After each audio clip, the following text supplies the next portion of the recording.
E aí, pessoal, tudo bem? Nesse vídeo eu vou falar com vocês sobre a confissão no direito penal, a confissão como atenuante de pena na segunda etapa da dosimetria da pena, as súmulas, a jurisprudência mais recente, alguns pontos que são extremamente importantes.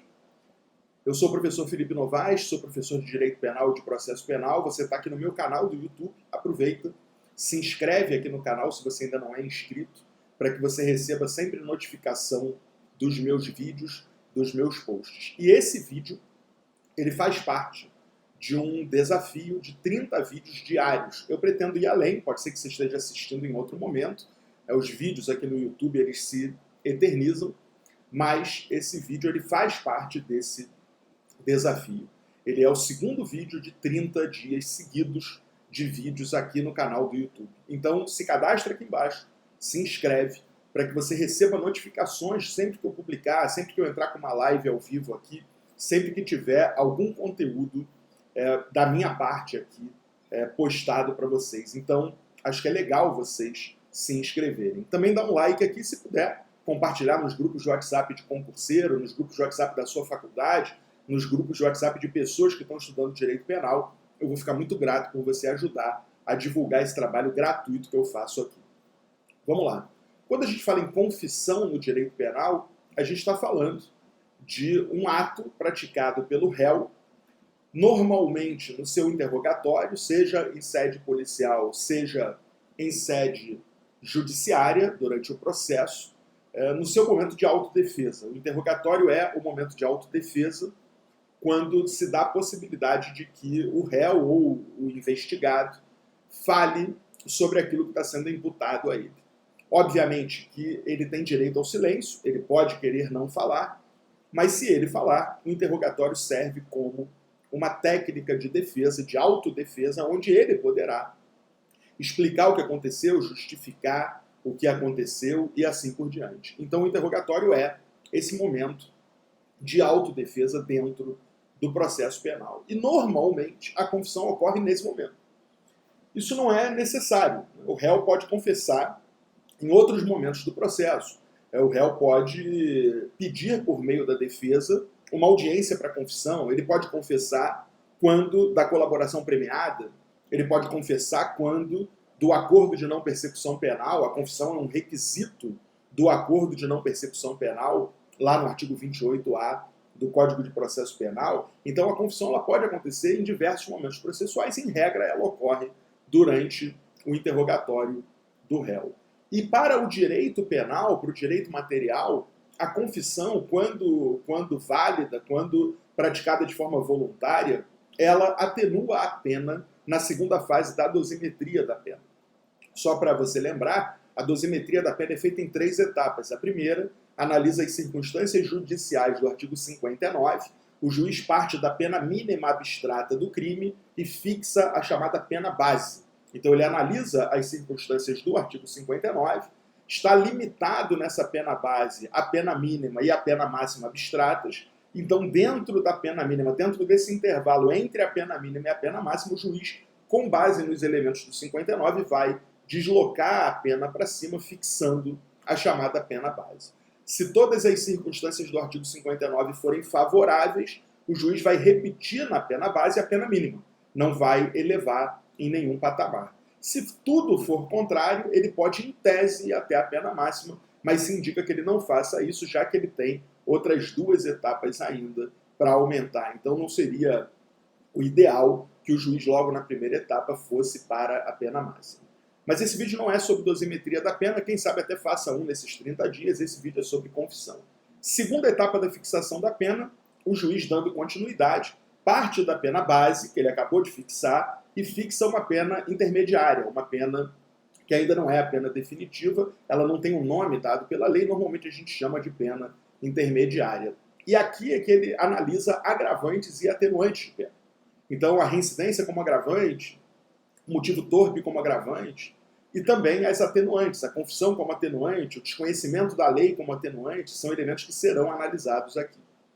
Esses elementos que são analisados na segunda etapa também ficam, por força da jurisprudência, limitados à pena mínima e à pena máxima. Então, ainda que exista ali uma atenuante de pena, o juiz não poderá vir abaixo do mínimo, o que inclusive simulado pelo STJ, no enunciado 231 da súmula do STJ, mas não deixa de ser uma situação absurda, né, já que a gente está diante de algo que não foi a lei que fixou. Né? Então, a gente não pode, com base em atenuantes, trazer a pena abaixo. A súmula 231 mesmo, exatamente, do STJ, que impede, está aqui na tela, que impede que a gente traga a pena abaixo do mínimo legal por causa de atenuantes. Da mesma forma que ela não pode ir, seguindo a mesma lógica, acima do máximo legal em caso de agravantes. Não há esse dispositivo legal fazendo essa limitação. Isso é fruto da jurisprudência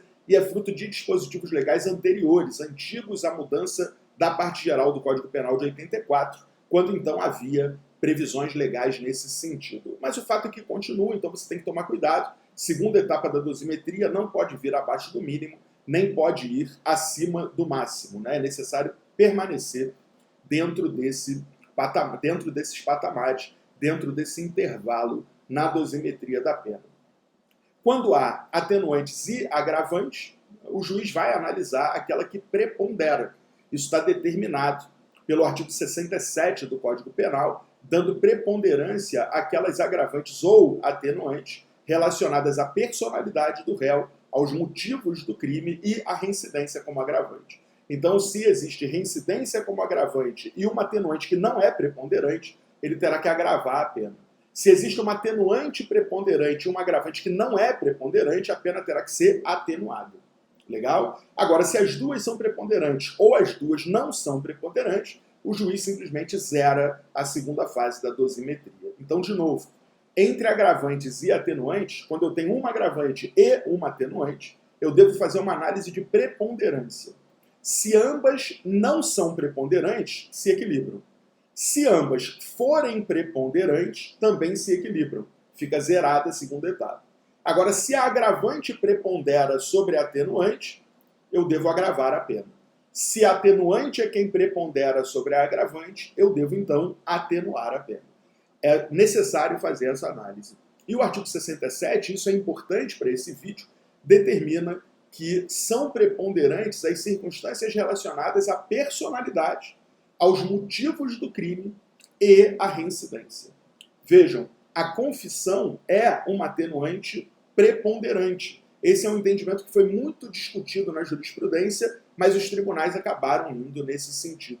E por que se reconheceu que a confissão é uma atenuante preponderante? Porque se reconheceu que a confissão está relacionada à personalidade do agente, à tentativa dele de colaborar com o bom desenvolvimento do processo. Ainda que ele confesse a prática daquele crime alegando algum tipo de excludente que depois se constatou como sendo falsa, ele colaborou na confissão, ou seja, a autoria do crime está melhor elucidada a partir do momento que ele confessa a prática do crime.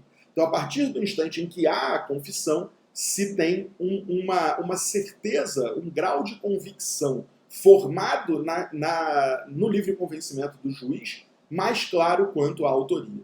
Não que a confissão seja, como foi no passado, uma rainha das provas. Ou seja, confessou está condenado. A gente sabe que não, a gente sabe que há confissões que são motivadas por coações, por ameaças, por chantagens e por proteção de pessoas queridas, né? O pai que confessa o crime no lugar de um filho. Então é importante que a gente tenha em mente que a confissão não é uma prova absoluta e ela deve ser ponderada pelo juiz no momento de formação do livre convencimento com os demais elementos probatórios que foram levados ao processo.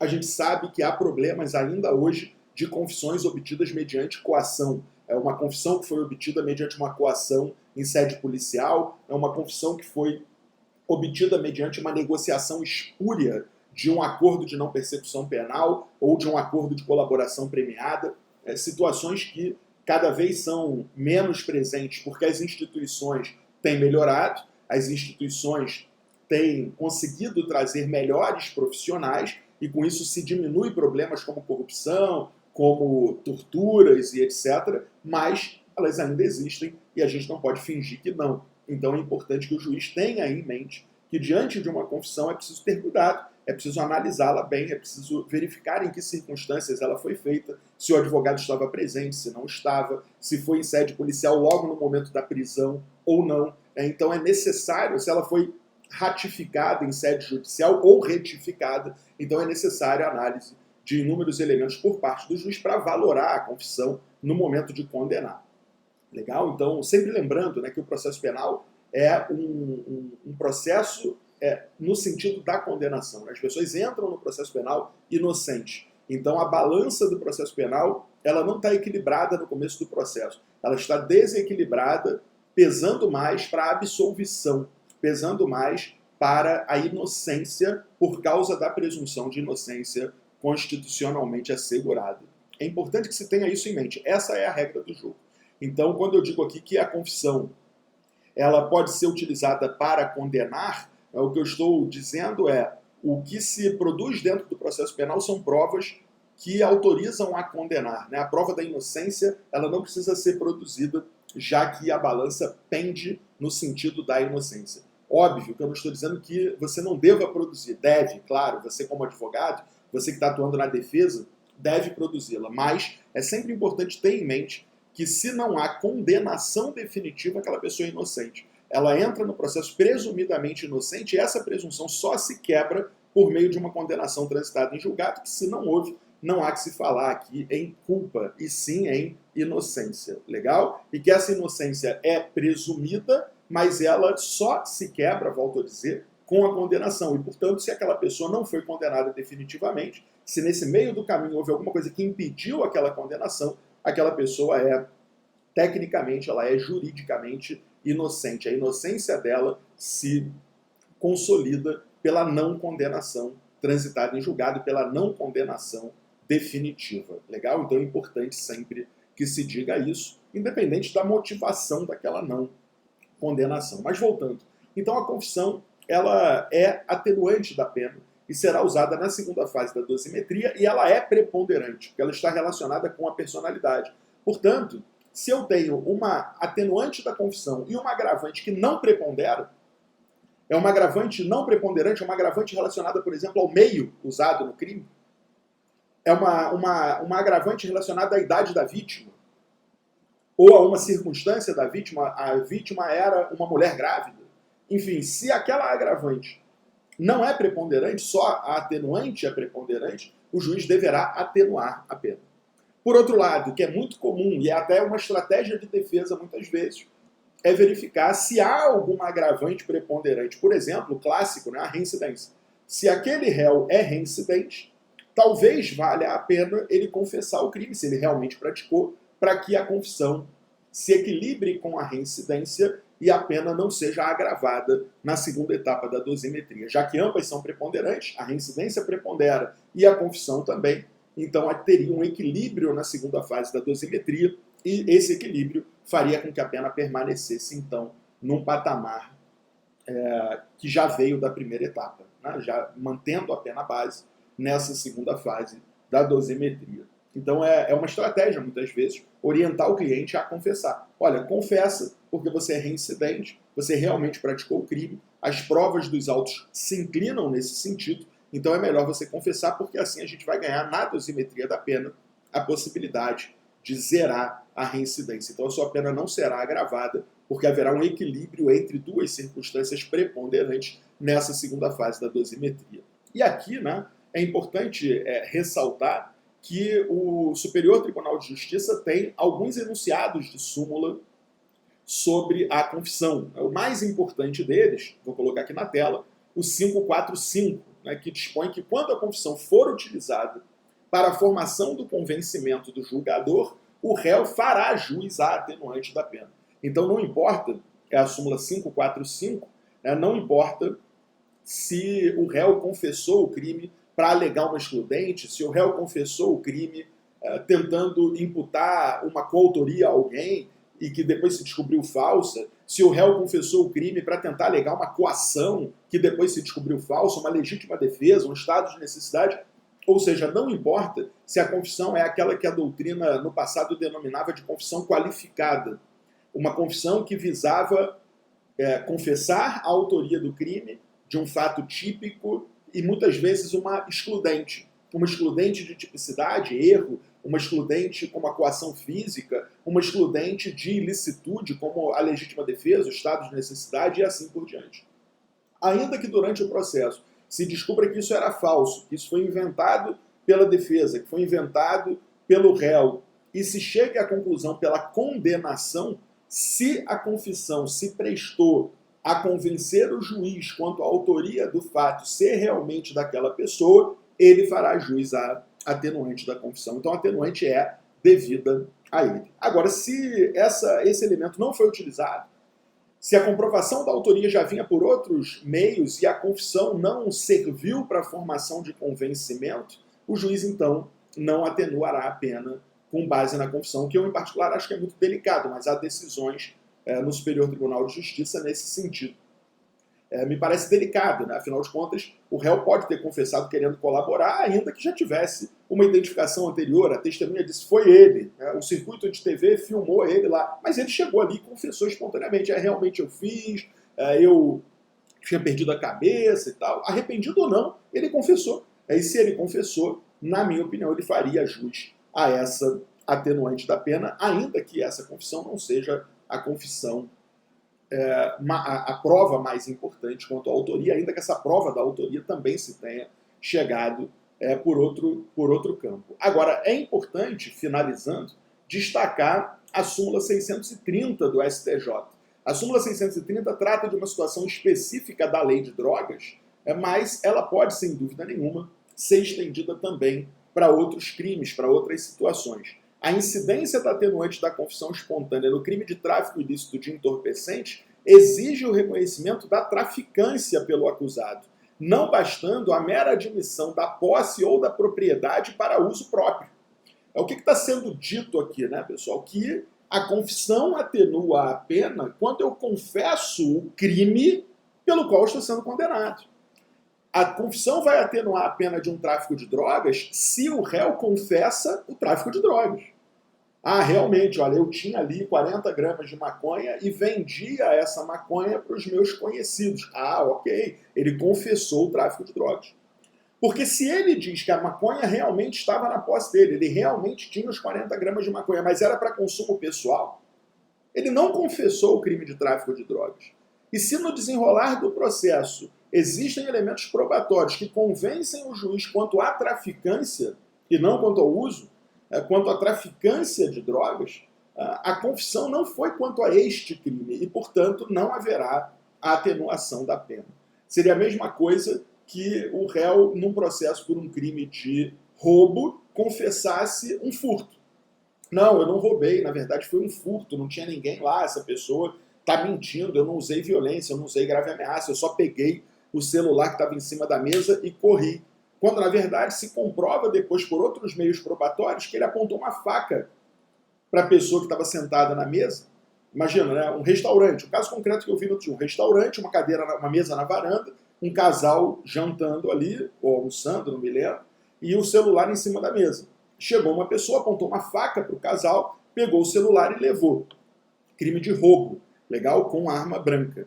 Durante o processo, essa pessoa, na defesa, alegou que não havia roubado, que não tinha apontado faca nenhuma, nem dito nada, que simplesmente estava passando na calçada, viu o celular, pegou e correu. Legal? Então ele confessou um furto. Ele teria furtado o telefone celular. Só que durante o processo se comprovou que ele puxou a faca, tinha uma câmera de TV, uma câmera de circuito de segurança que filmou tudo e se comprovou que ele tinha usado uma faca contra as vítimas ali. Então essa confissão não deve atenuar a pena, porque ele não confessou o crime de roubo. Se você olhar o artigo 65 do Código Penal, que prevê a confissão como atenuante de pena, ela diz ter confessado o crime. Que crime? O crime pelo qual ele está sendo condenado, o crime pelo qual o juiz está fazendo a aplicação da pena, a dosimetria da pena. Se não é aquele crime, não há aplicação da confissão. É isso, pessoal. Como eu disse a vocês, esse é o segundo vídeo de 30, então acompanhe aqui no canal para você estar dentro disso.